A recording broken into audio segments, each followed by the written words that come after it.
Good morning. Good morning. I'm very well, thank you, Ambassador Rodrigo. Thank you very much. Good morning. And good morning to anybody else participating on the platform. We are very pleased that you have accepted our invitation to have you here, so you can share about yourself, about your country, and your upcoming mission in these years. So please share a bit about yourself. Who is Catherine, the High Commissioner of Kenya and South Africa? Thank you, Ambassador Rodrigo. Yes, I am, yes, Catherine Mwangi, recently arrived in the Republic of South Africa as Kenya's High Commissioner. I've been here now for about 3 to 4 months. Before my posting here, I was ambassador to Ethiopia and permanent representative to the African Union, where I worked for 7 years. And before that, I was ambassador to Ireland, based in Dublin, where I started in 2007.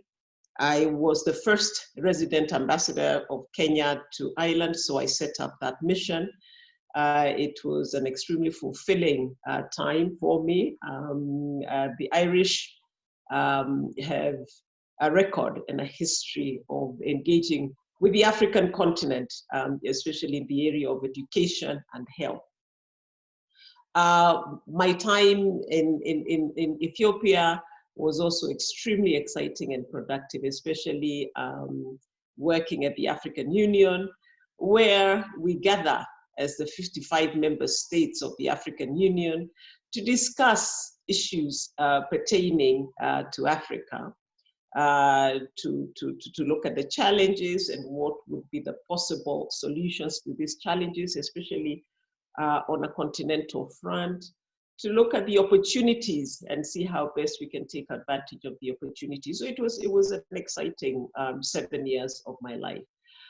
Before that, I worked for the private sector in various organizations, basically in communications and strategic management. So I've had a long career both in the private sector and now in government, in the diplomatic sphere. The relations between Kenya and South Africa are extremely strong. I think that at the current moment, we're enjoying the best diplomatic relations that we've ever had between the two nations.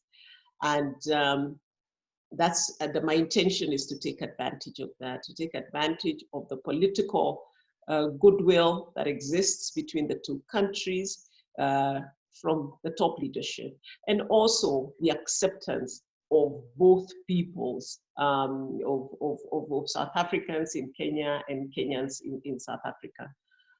So really my intention is to build on what my predecessors, the high commissioners that have been here before me, have been working on, to deepen that relationship at a political level and a people-to-people level.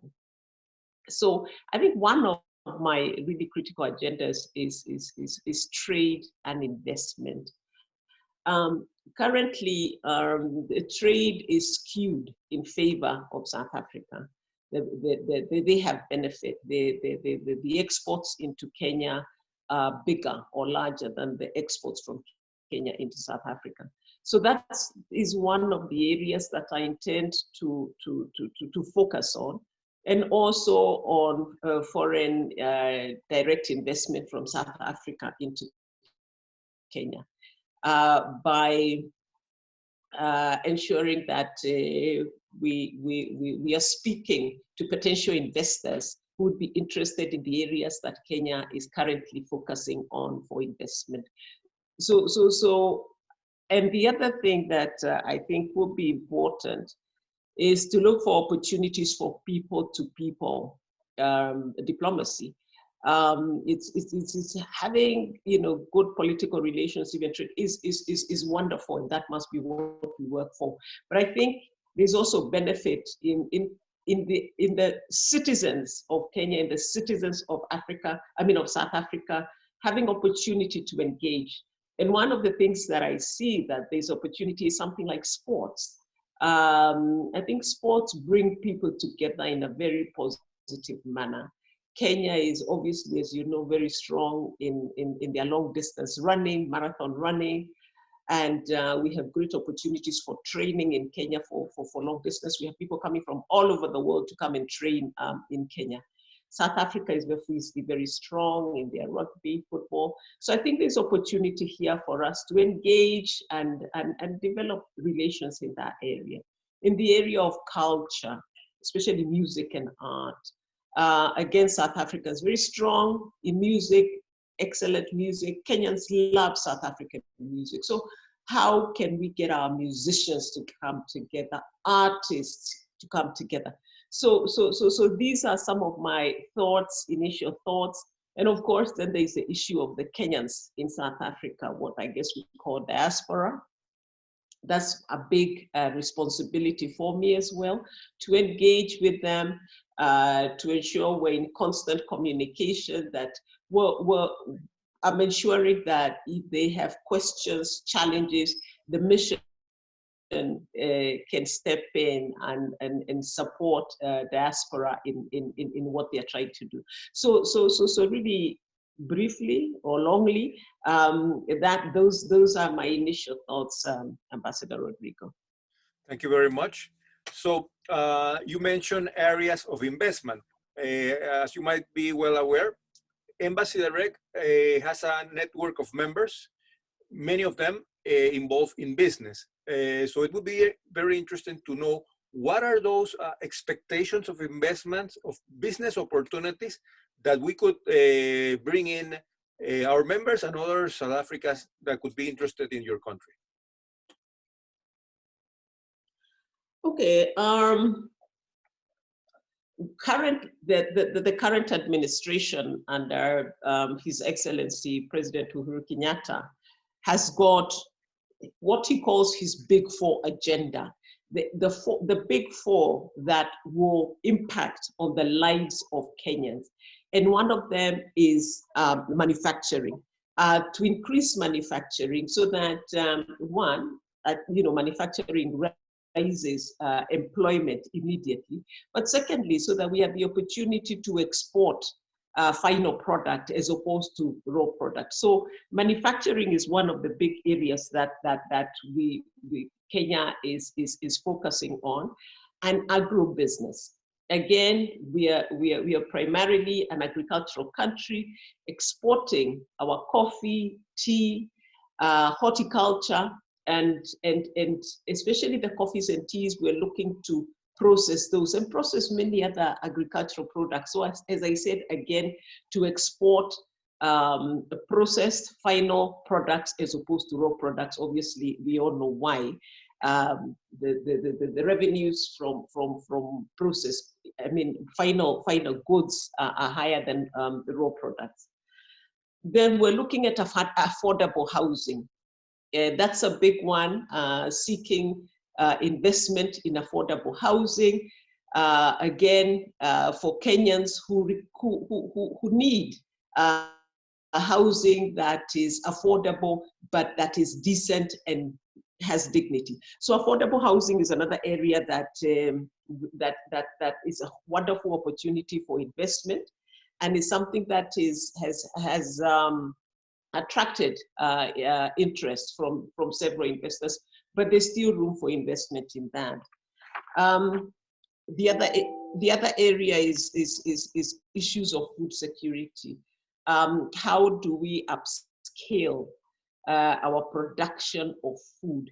And this obviously comes with mechanization and other initiatives that makes it easier and makes it better to produce food in an economic manner, but large scale. And I think that South Africa, not I think, I know South Africa is a big food producer. And I believe that there are people here who have the capacity, who have the skills to be able to invest in Kenya in this area so that we can upscale our food security and thereby nutrition security. Then, of course, we have the other areas that Kenya really takes lead in our region, especially. I mean, Kenya is, of course, the biggest economy in the Eastern and Central Africa region.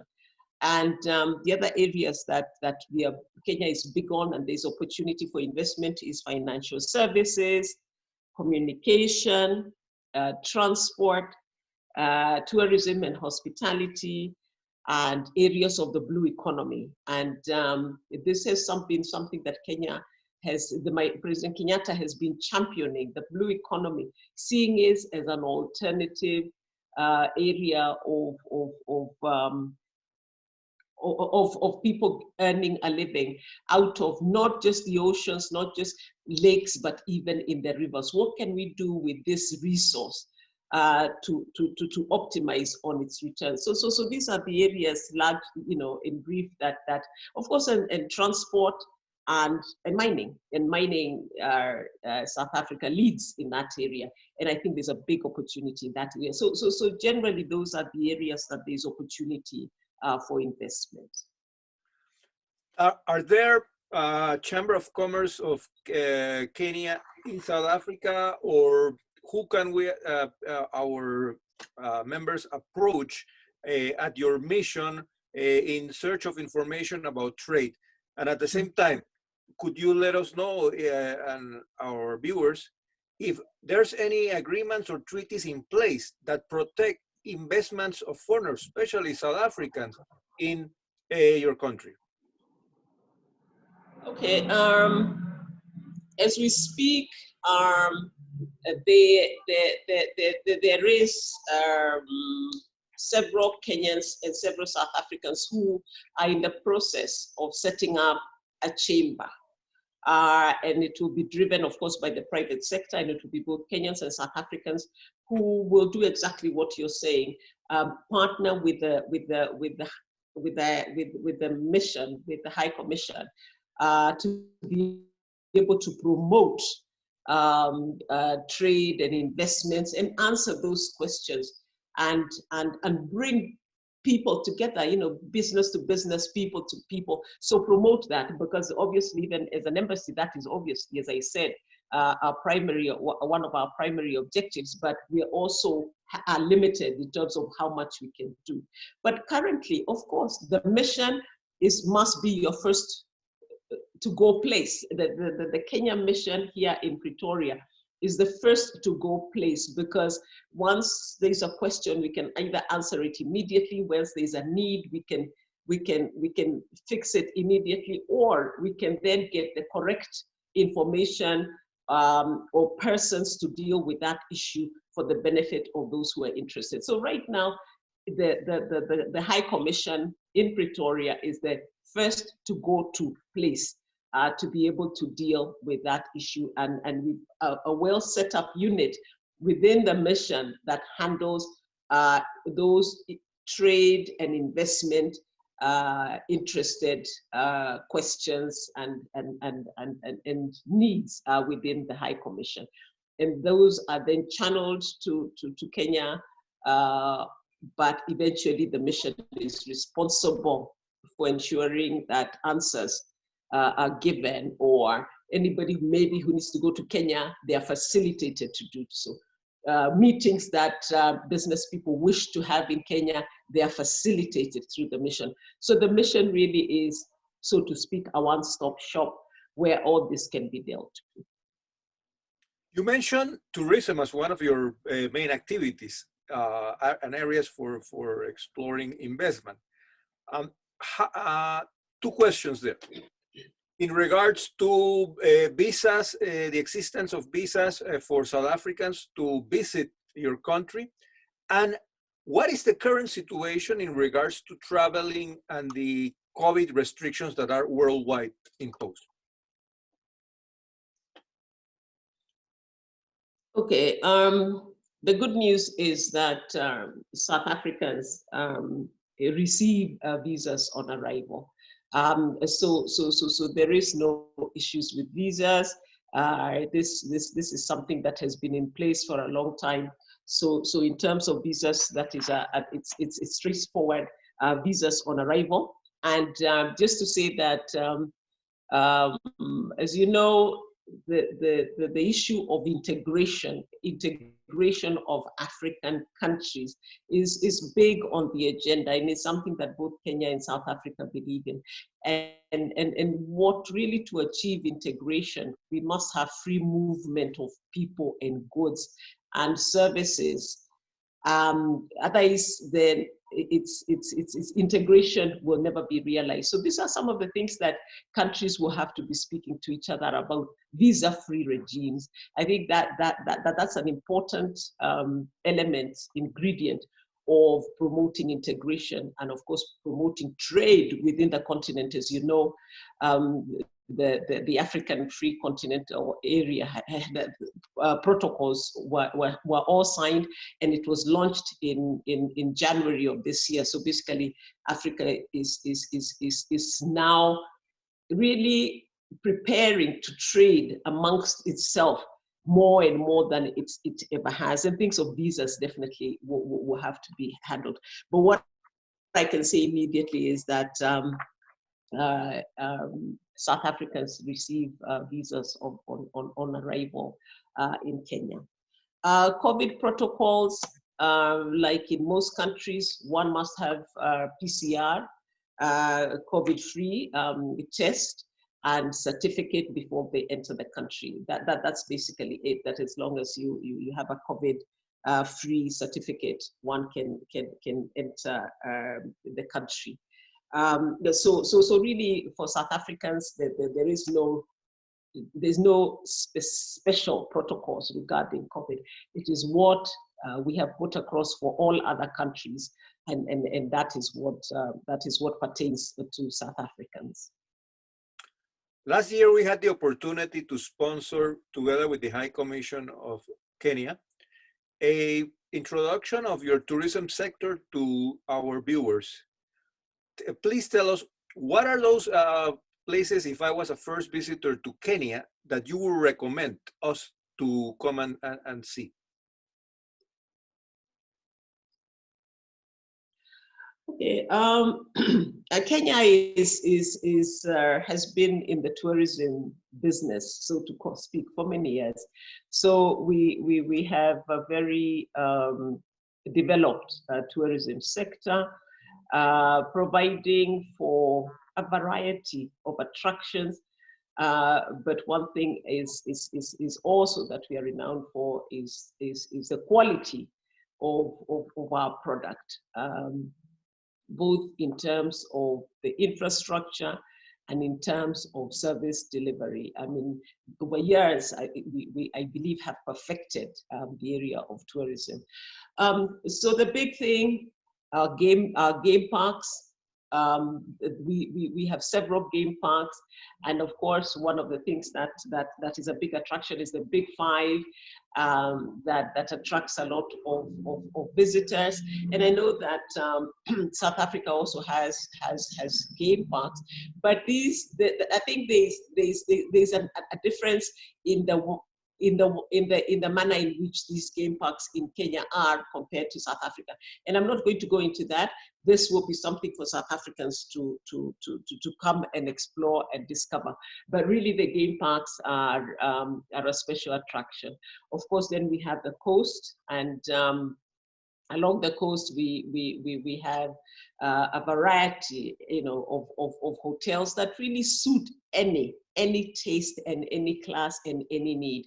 So that again is a big attraction. The white sandy beaches and the really excellent facilities that we have at the coast, and all these places, the coast, and of course in the game parks, we have activities, various activities that so it's not a question of just going in, sleeping and getting out. There's a lot of activities at the coast, from fishing to deep sea diving to, all those attractions, the water attractions that you can, one thinks of. We then have forests. Those who are interested in bird life and exploring that's also another attraction that we have. So basically, Kenya is diverse. I think you basically find like everything in one small country. We have our rift valleys, and there's that, the attraction of the Rift Valley and seeing the formerly, I mean, we have to be careful about this, but where we have craters that have been there for many years. So there's a variety of things that to do, and of course then we have the Nairobi city. The Nairobi city is an exciting city, with again excellent hotels, wonderful eating facilities, nightlife, just your regular city. But Nairobi is a beautiful city, and as you know, we host two big UN bodies. They are headquartered in Kenya. The only two UN bodies headquartered outside of the first world, UNON and Habitat. Those are headquartered in Nairobi. So Nairobi is a very cosmopolitan and really, I feel, very well apportioned city. So it's an interesting and easy to live in country, and easy to visit. And obviously, something that distinguishes Kenya is the Maasai culture, which and I think that's what is distinguish every African country, their own cultural traits. I wanted to ask you, High Commissioner, you mentioned earlier about a Kenyan diaspora present in South Africa. Can you mention some of the companies that are from Kenya that are already actually operating from South Africa? Okay, I hope I can find, I know we have a lot of people who are have set up businesses in the insurance sector. You have a lot of people reselling insurance. We have people that are doing clearing and forwarding in this country. I'm trying to see whether I can find where I might have a copy of those names. So you have several well-established companies that are run or owned by Kenyans. We have a Kenyan that owns a company called Dajo Investments, which is a company dealing with technologies, Dajo Investments. And then trying to see where else I have these companies.